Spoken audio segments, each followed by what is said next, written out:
नमस्कार, देवभूमि देख रहे हैं आप और आपके साथ मैं हूं अंशिका पाठक। विधानसभा चुनाव का परिणाम 10 मार्च को आएगा, जिसको लेकर जिला निर्वाचन अधिकारी पौड़ी ने सभी संबंधित अधिकारियों के साथ बैठक कर आवश्यक दिशा निर्देश दे दिए हैं। जिला निर्वाचन अधिकारी डॉक्टर विजय कुमार जोगदंडे ने कहा कि इस बार मतगणना को समय से पूरा करने के लिए हर विधानसभा में 4 कक्षों का गठन किया गया है, जिससे समय रहते मतगणना को पूरा किया जा सके। उन्होंने बताया कि सुबह सबसे पहले बैलेट पेपर की मतगणना की जाएगी, जिसके बाद ईवीएम मशीनों को खोला जाएगा। उन्होंने बताया कि मतगणना स्थल पर जाने के लिए 3 सुरक्षा घेरों को पार कर मतगणना स्थल पर पहुंचा जा सकेगा। उन्होंने कहा कि मतगणना स्थल पर पानी, बिजली, शौचालय आदि की समुचित व्यवस्था करवा ली गई है, जिससे मतगणना स्थल में किसी प्रकार की अव्यवस्था का सामना न करना पड़े। विजय कुमार जोगदंडे ने आगे कहा कि निर्वाचन आयोग का मकसद है कि मतगणना को शांतिपूर्ण ढंग से संपन्न कराई जाए, जिसके लिए सभी व्यवस्थाएं लगभग पूरी कर ली गई हैं और जो व्यवस्था बाकी है उनको भी समय से पहले पूरा कर लिया जाएगा।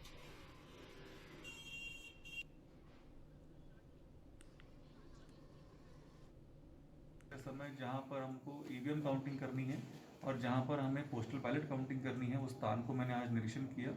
वहां पर जो व्यवस्थाएं होती हैं, खास तौर पे काउंटिंग एजेंट्स के आने के लिए रास्ता होता है, हमारी टीम को जाने के लिए रास्ता होता है, उनकी चेकिंग की व्यवस्था होगी। साथ में वहां पर उनके जाने आने के लिए बैरिकेड्स की व्यवस्था की जाएगी, ताकि कोई भी व्यक्ति बिना अवैध प्रमाण पत्र के अंदर एंट्री नहीं कर सकते हैं, प्रवेश नहीं कर पाएंगे। साथ में इस बार की काउंटिंग में हमने विशेष ये प्रयास किया है कि जो हमारा काउंटिंग का प्रक्रिया है वो समय से पूरा हो सके। समय जहां पर हमको ईवीएम काउंटिंग करनी है और जहां पर हमें पोस्टल बैलेट। लालकुआं शहर स्थित नैनीताल बैंक के कर्मचारी प्रशिक्षण केंद्र और सभागार का भव्य उद्घाटन किया गया, जिसमें बैंक के प्रबंध निदेशक और मुख्य कार्यकारी अधिकारी दिनेश पंत ने दीप प्रज्वलित कर किया। इस अवसर पर दिनेश पंत ने फीता काटकर सेंटर हॉल का उद्घाटन किया। इस मौके पर दिनेश पंत ने बैंक की महत्वाकांक्षी योजनाओं के बारे में भी बताया। उन्होंने बताया कि बैंक उत्तराखंड के विकास के लिए कई योजनाओं के माध्यम से औद्योगिक और व्यावसायिक प्रतिष्ठानों को सरल और सस्ती दरों पर ऋण सुविधाएं देगा। और उन्होंने ये भी कहा कि इस नए प्रशिक्षण केंद्र में बैंक के कर्मचारी उत्तम प्रशिक्षण प्राप्त कर बैंक के व्यवसाय को तेज गति से आगे ले जाएंगे। मुख्य उद्देश्य जो है इस कॉन्फ्रेंस हॉल का और ट्रेनिंग सेंटर का उद्घाटन करना है। कि क्षेत्र में हमारा ट्रेनिंग सेंटर था पहले, वो थोड़ा सा अनस्ट्रक्चर्ड फॉर्म में था और उसको नया तरीके से बनाने की ज़रूरत थी, जो आज हमने यहाँ पर बनाया है। और फिर से ट्रेनिंग प्रोग्राम बैंक के लिए शुरू करने के लिए ये ट्रेनिंग सिस्टम की स्थापना यहाँ पर की गई है। उसके साथ साथ यहाँ पर एक हमने कॉन्फ्रेंस हॉल बनाया है। हमारा ये सबसे बड़ा क्षेत्र है, यहाँ पर 74 ब्रांचेज हमारी हैं और उन ब्रांच मैनेजर्स की मीटिंग करने के लिए, उनके साथ रिव्यू करने के लिए इस तरह के एक हॉल की ज़रूरत थी। और इस रीजन में सबसे बड़ा रीजन होने के नाते तो उसी के उद्देश्य से ये हॉल बनाया गया है। और ये state of the art hall जो है आज ये नैनीताल बैंक को मैं समर्पित करता हूँ। यहाँ के सभी स्टाफ को, सभी ऑफिसर्स को, सभी लोगों को मैं समर्पित करता हूँ। तीर्थ नगरी ऋषिकेश में एक बार फिर भगवान भोलेनाथ के दूध पीने की अफवाह फैल गई है। देखते ही देखते हरिद्वार रोड स्थित परशुराम हॉल के सामने पीपल के पेड़ के नीचे स्थापित भगवान भोलेनाथ की मूर्ति को दूध पिलाने वालों की भीड़ लगनी शुरू हो गई। इस दौरान कुछ श्रद्धालुओं ने भोलेनाथ की मूर्ति के द्वारा दूध पीने का दावा किया, तो कुछ श्रद्धालुओं में दूध नहीं पीने को लेकर निराशा भी देखी गई। भगवान भोलेनाथ की मूर्ति दूध पी रही है, ये खबर शहर में जंगल में आग जैसी लग गई और फैल गई ये खबर। तो विगत एक दशक पुरानी भगवान गणेश की मूर्ति के दूध पीने की यादें भी ताज़ा हो गई। कैमरे के सामने कई श्रद्धालुओं ने भगवान भोलेनाथ को दूध पिलाने की बात कही, तो कुछ श्रद्धालुओं ने दूध नहीं पीने पर अपनी किस्मत को ही दोष देना शुरू कर दिया। रात करीब 11 बजे तक भगवान भोलेनाथ की मूर्ति को दूध पिलाने की कोशिश फिर से करते रहे श्रद्धालु, लेकिन जब भगवान भोलेनाथ की मूर्ति ने दूध नहीं पिया तो फिर श्रद्धालु धीरे धीरे अपने घरों की ओर बेरंग लौट गए।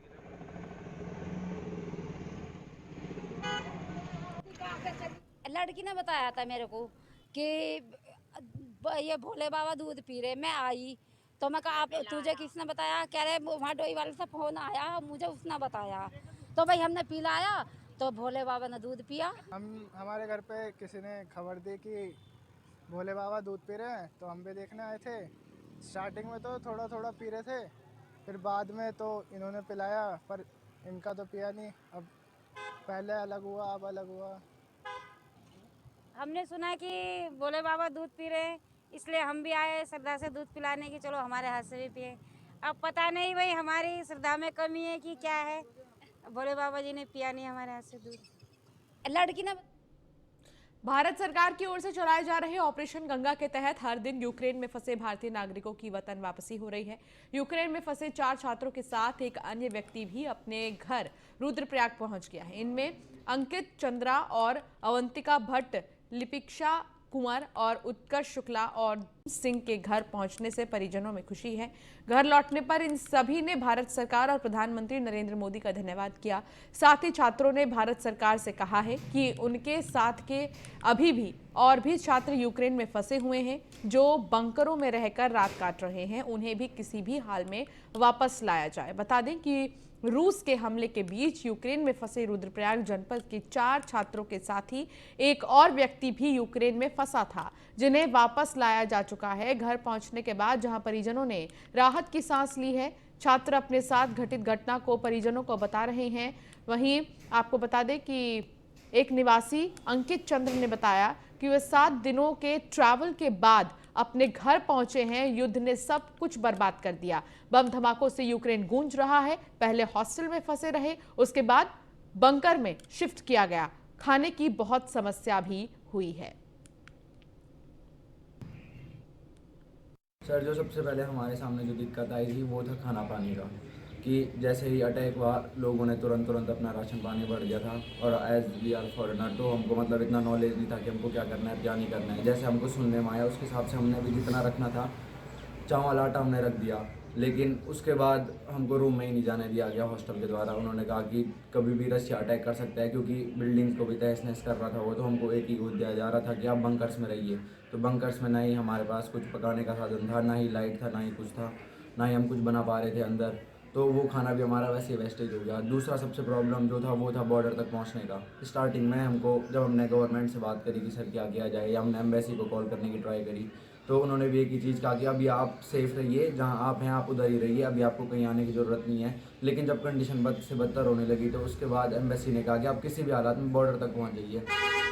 मैं भारत सरकार से एक और निवेदन करना चाहूँगा कि जिस प्रकार मैं हो गया, मेरे और दोस्त घर आ गए हैं, उसी तरीके से अपने साथ के बहुत सारे और भी बच्चे भारत के अभी भी वहीं फंसे हुए हैं, जो कि बंकर्स में छुप के अभी भी रो रहे हैं। बस फ़ोन पे एक ही चीज़ बताए जा रहे हैं, वीडियो बना के भेज रहे हैं कि किसी भी तरीके से उनको इंडिया लेके आया जाए। तो मैं गवर्नमेंट से हाथ जोड़ के विनती करता हूँ कि जिस प्रकार से मुझे या मेरे दोस्तों को लेकर आए, प्लीज़ उन्हें भी एक बार इंडिया, आप कैसे भी करके एक बार उन्हें भी घर लेके आ जाइए। मैं तो साथ और भी एक और कहूँगी कि जिस तरह से जब किसी लेडी का फर्स्ट बॉर्न बेबी होता है, इतनी खुशी होती है माँ को, तो मुझे भी इस समय वही लग रहा है कि जैसा मेरा ही पहला बच्चा है। और जो इतनी भीषण आपत्ति से जो मेरे पास मेरा बच्चा लौट के आया है, मुझे बहुत अच्छा लग रहा है। बाकी मैं अपने शब्दों को, अपने मन की पीड़ा को जो शब्द में बयान नहीं कर सकती, कि माँ की पीड़ा जो सभी समझ सकते हैं कि माँ को कितनी परेशानी, कितनी कष्ट का सामना करना पड़ा होगा। हमें बहुत खुशी हो रही है।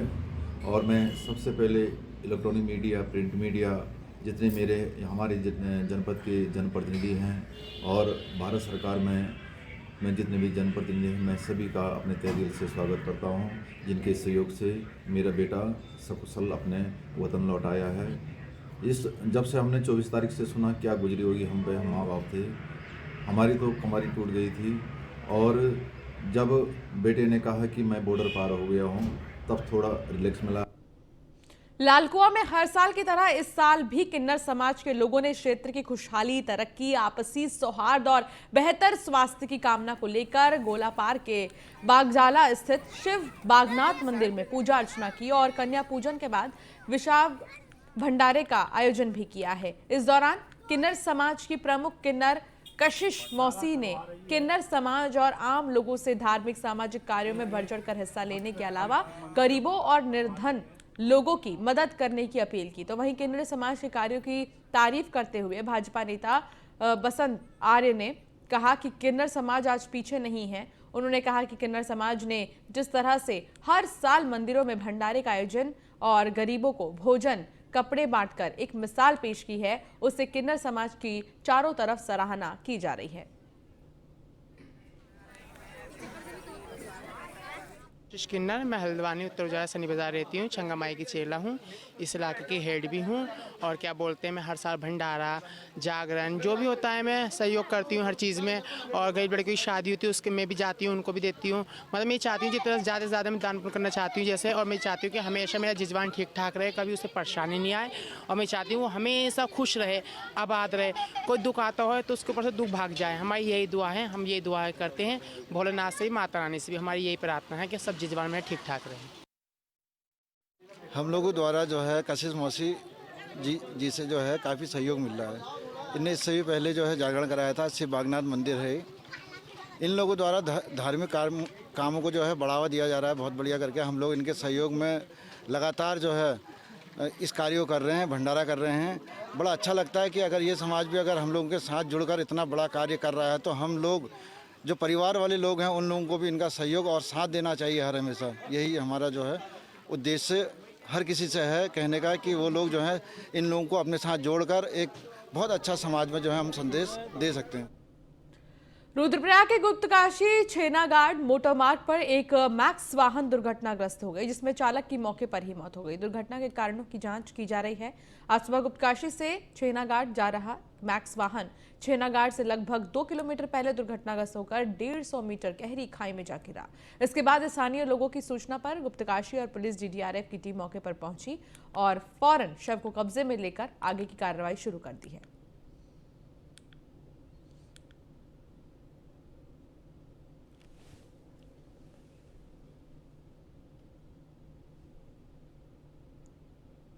तो तस्वीर आप देख रहे हैं जहां बुरी तरह एक मैक्स दुर्घटनाग्रस्त है। हालांकि जो व्यक्ति इसमें सवार था उसकी मृत्यु हो गई है और पुलिस ने शव को कब्जे में लेकर पोस्टमार्टम के लिए भेज दिया है।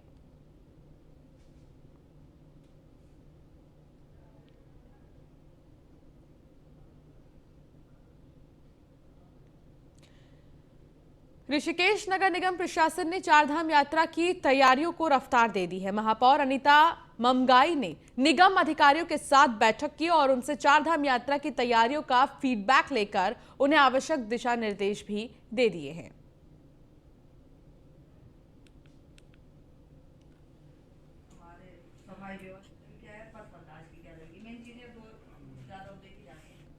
चारधाम यात्रा को देखते हुए आज अधिकारियों की बैठक ली गई और अधिकारियों से पूरा फीडबैक लिया कि किस प्रकार से नगर निगम की अपनी व्यवस्थाओं की तैयारी कर रखी है। जिस प्रकार से कि सफाई व्यवस्था, चारधाम जो कि देश विदेश से ऋषिकेश में जो श्रद्धालु आते हैं, पर्यटक आते हैं, तो ऋषिकेश शहर में भी पूरी तरह से उनको सफाई व्यवस्था इतनी चाक चौबंद लगनी चाहिए ताकि वो देश विदेशों में भी इसका संदेश लेके जाएं। और जिस प्रकार से कि नगर निगम ऋषिकेश ने सिंगल यूज प्लास्टिक को पूरी तरह से बैन कर रखा है, तो उसी प्रकार सभी से निवेदन करते हुए कि चारधाम यात्रा के दौरान कोई भी पॉलीथीन लेके या सिंगल यूज प्लास्टिक का यहाँ पर ऋषिकेश नगर निगम क्षेत्र के अंतर्गत उसका उपयोग ना करें। चारधाम यात्रा को बीजेपी के राष्ट्रीय महासचिव और बंगाल के प्रभारी कैलाश विजयवर्गीय ने देहरादून पहुंचकर पूर्व मुख्यमंत्री और केंद्रीय मंत्री रह चुके डॉक्टर रमेश पोखरियाल निशंक से उनके आवास पर मुलाकात की। बता दें कि चुनाव में परिणामों से पहले निशंक जिस तरह से एक्टिव हुए हैं उसको देखते हुए राजनीति गलियारे में कई मायने निकाले जा रहे हैं। दरअसल साल 2016 में कांग्रेस में हुई तोड़फोड़ और बगावत के समय भी सभी कमान कैलाश विजयवर्गीय के पास थी। ऐसा जानकार मानते हैं कि परिणामों से ठीक पहले इसे सामान्य मुलाकात भले ही कहा जा रहा हो, पर इसके कई निहितार्थ निकाले जा रहे हैं। तो वहीं विजयवर्गीय के देहरादून पहुंचने से कांग्रेस के भी कई बड़े नेता और जानकार विशेषकर कांग्रेस को लेकर चिंतित नजर आ रहे हैं।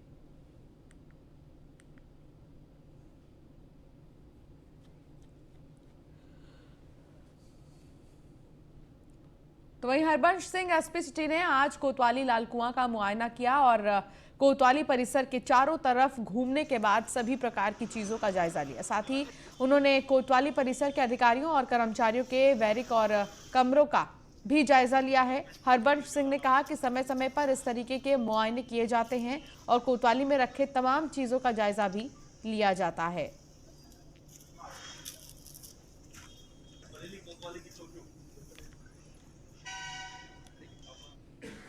आज मेरा कोतवाली लालकुआ का भारत प्रशिक्षण है, जिसमें मेरे द्वारा अभी पूरे परिसर को देखा गया है। पूरे परिसर में साफ सफाई की व्यवस्था अच्छी है। अब मेरे द्वारा वेपन देखे जा रहे हैं, वेपनशिप देखी जा रही है, और इसके अलावा भी शाम तक और रात्रि तक भी ये निरीक्षण चल सकता है। तो जो भी कमियाँ होंगी थानाध्यक्ष को उसके बारे में अवगत कराया जाएगा और HM को अवगत कराया जाएगा कि जो कमियाँ हैं उनको दूर किया जाएगा। आवासीय परिसर को लेकर सर देखा है, क्या कमियाँ देखी गई हैं इसमें? आवासीय परिसर कमोवेश ठीक है, और जो हमारे कर्मचारी जहाँ रह रहे हैं उनकी साफ सफाई कर्मचारियों ने अच्छी की हुई है। एक हमारी इमारत है जो पुरानी है, उसको हेरिटेज के तौर पर भी डेवलप करने के बारे में विचार किया जा रहा है। मुनिकीरेना अंतर्गत सैकड़ों मकान मालिक शहर की सुरक्षा के साथ अभी भी खिलवाड़ करते हुए दिखाई दे रहे हैं। पुलिस के समझाने के बावजूद मकान मालिक अपने किराएदारों के सत्यापन कराने के लिए तैयार नहीं हैं। मकान मालिकों की ये लापरवाही कहीं ना कहीं क्राइम को बढ़ावा देने में मदद करती है। पुलिस सत्यापन नहीं होने की वजह से कई बार क्रिमिनल अपनी पहचान बदलकर सुरक्षित रूप से मकान मालिकों के घरों में छिपे रहते हैं। ऐसे में पुलिस ने एक बार फिर शीशम झाड़ी क्षेत्र में पहचान छिपाकर रहने वालों के खिलाफ अभियान चलाया। इस दौरान एक दो नहीं बल्कि 3 दर्जन किराएदार मकान मालिकों के यहां बिना सत्यापन के रहते हुए पकड़े गए हैं। किराएदारों का सत्यापन नहीं कराने पर पुलिस ने पहले मकान मालिकों को फटकार लगाई और फिर किराएदारों के पहचान से संबंधित दस्तावेजों की जांच की है। ज्यादातर किराएदार पड़ोसी राज्यों के रहते हुए पाए गए हैं, तो वहीं पुलिस ने मकान मालिकों के खिलाफ चालान काट 10-10 हजार रुपए का जुर्माना भी लगा दिया है।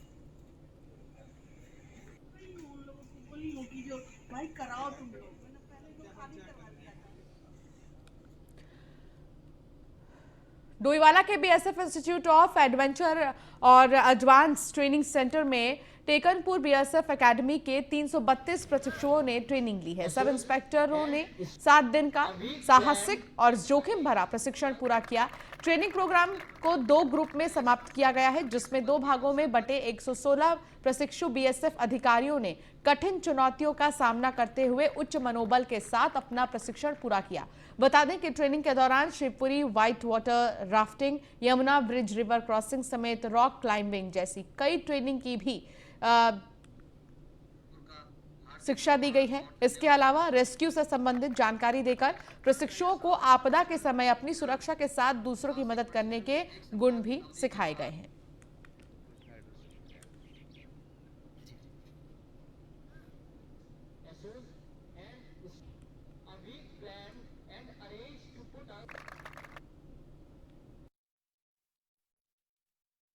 यहाँ पे जो हम सोच के आए थे उससे बहुत कुछ ज़्यादा सीखने को मिला। हमने तो सोचा था सिर्फ एडवेंचर्स करेंगे, पर हमें यहाँ पे छोटी छोटी टेक्निकल चीज़ें और बेसिक सर्वाइवल टेक्निक सीखने को मिली, जो कि बहुत इजीली कहीं हमें सीखने को नहीं मिलती। सिर्फ एक सिविलियन का एन्जॉयमेंट होता है एडवेंचर, पर हमारे लिए एन्जॉयमेंट से ज़्यादा था, क्योंकि हम ये अपने जीने के लिए और किसी और की जान बचाने के लिए काम में लगाएंगे। और हमने ये 7 दिन बहुत ही एंजॉय करके गुजारे हैं। एक टीम वर्क सीखा हमने, अपने कंफर्ट जोन से बाहर निकलकर अपनी हिम्मत, हमें पता भी नहीं थी कि हम इतना कुछ कर सकते हैं, तो शायद हमने अपनी हिम्मत। बीएसएफ एकेडमी टेकनपुर में अभी ट्रेनिंग कर रहे 116 प्रशिक्षणार्थियों का 2 ग्रुप, जो 21 फरवरी से आज 5 मार्च के बीच में 116 के ग्रुप में आए थे 2 वीक के प्रशिक्षण के लिए, एडवेंचर ट्रेनिंग के लिए। और इन्होंने अपनी 1 वीक की प्रशिक्षण आज पूरा कर लिया है। इस प्रशिक्षण के दौरान हमने इनको, सबसे महत्वपूर्ण है कि हाई एल्टीट्यूड में आपको सर्वाइवल और रेस्क्यू कैसा करना है, उसके टेक्निक्स और उसके तरीके बताए हैं। साथ साथ फ्लड वाटर रेस्क्यू, उसके भी हमने तकनीक्स और तरीके बताए हैं, जो इनको अपने प्रोफेशनल कैरियर में भी काम आएगा। इसके साथ साथ थोड़ा सा हमने इनको आपदा प्रबंधन के बारे में भी जानकारी दी। काफ़ी बेहतर जो हमारे ट्रेनीज हैं, इन्होंने 30 वीक से ज़्यादा की अपनी बेसिक प्रशिक्षण अभी तक कंप्लीट कर ली है। इस दौरान आपने देखा यहाँ आने के बाद, जैसे आपको अभी कमांडेंट बियाट ने बताया है, तमाम विभिन्न प्रकार की एक्टिविटी में पार्टिसिपेट किया। जैसे कि बीएसएफ को चल के कई जगहों पे आपदा प्रबंधन में भी रिस्पांस करना पड़ता है। बाय द टाइम हो सकता है स्टेट डिजास्टर रिस्पांस फोर्स या नेशनल डिजास्टर रिस्पांस फोर्स ना आ पाएँ, उस चक्कर में इनको ये एक्सपोजर दिया जाएगा। आने वाले समय उनको काफ़ी काम आएगा। हाई एल्टीट्यूड में किस प्रकार से सर्वाइव करना है, कैसे ट्रैक करना है, कैसे रेस्क्यू करना है, तो काफ़ी इनके लिए बहुत अच्छा एक एक्सपीरियंस रहा। साथ में उन सबसे ज़्यादा इनका ये बेहतर रहा है कि अपने आप के ऊपर इनका यकीन बढ़ा है, कॉन्फिडेंस लेवल, इतने डिफ़िकल्ट चीज़ें अगर ये कर सकते हैं तो दैट मीन कि हम कर सकते हैं। वो करना आगे आने वाले बच्चे हो, इनके 20 वीक के प्रशिक्षण, 25 वीक के प्रशिक्षण में काफ़ी बेहतर। जिला चिकित्सालय पौड़ी की आवासीय कॉलोनी में अपने 2 शावकों के साथ घूमने वाली मादा गुलदार को पकड़ने के लिए लगातार वन विभाग एक्टिव है। आपको बता दें कि डिवीजन और राजाजी नेशनल पार्क पौड़ी से आई वाइल्ड लाइफ विशेषज्ञों की टीम की ओर से दिन और रात को गश्त करने के बाद भी गुलदार कहीं नजर नहीं आता है। पौड़ी वन विभाग में रेंजर अनिल कुमार भट्ट का कहना है कि शहर वासियों को गुलदार की दहशत से निजात दिलाने के लिए पिंजरा लगाया गया है। टीम की ओर से गश्त करने के साथ ही ट्रैप कैमरे लगाए गए हैं। यहाँ पर आने के लिए अनुरोध किया गया था। उनकी टीम लगभग 4 दिनों से यहाँ पर लगातार गश्त, सर्च और साइंस सर्वे वगैरह कर रही है। कल भी हम लोगों ने 4 टीमों को जो बनाया गया था, जैसे पहले माननीय न्यायालय के जिला न्यायालय के समीप गुलदारों को देखने की पुष्टि हुई थी, तो वहाँ पर भी एक टीम को हम लोगों द्वारा ट्रैंकुलाइजिंग गन के साथ में रखा गया था। एक टीम जहाँ पर उसकी संभावित होने की संभावना थी, वहाँ पर एक टीम को रखा गया था कंडोला मंदिर के पास। एक टीम को ट्रैंकुलाइजिंग गन के साथ में ट्रांजिट हॉस्पिटल में रखा गया था, और मैं स्वयं बीच में जहाँ पर उसके एक पेड़ पे होने की संभावना जो पहले देखी गई थी, वहाँ पर मैं स्वयं था। लेकिन रात भर गश्त करने के उपरांत भी कहीं भी मादा शावक मादा गुलदार के होने की पुष्टि नहीं हुई। और फिलहाल इस बुलेटिन में इतना ही। आप बने रहिए न्यूज़ 1 इंडिया के साथ। नमस्कार।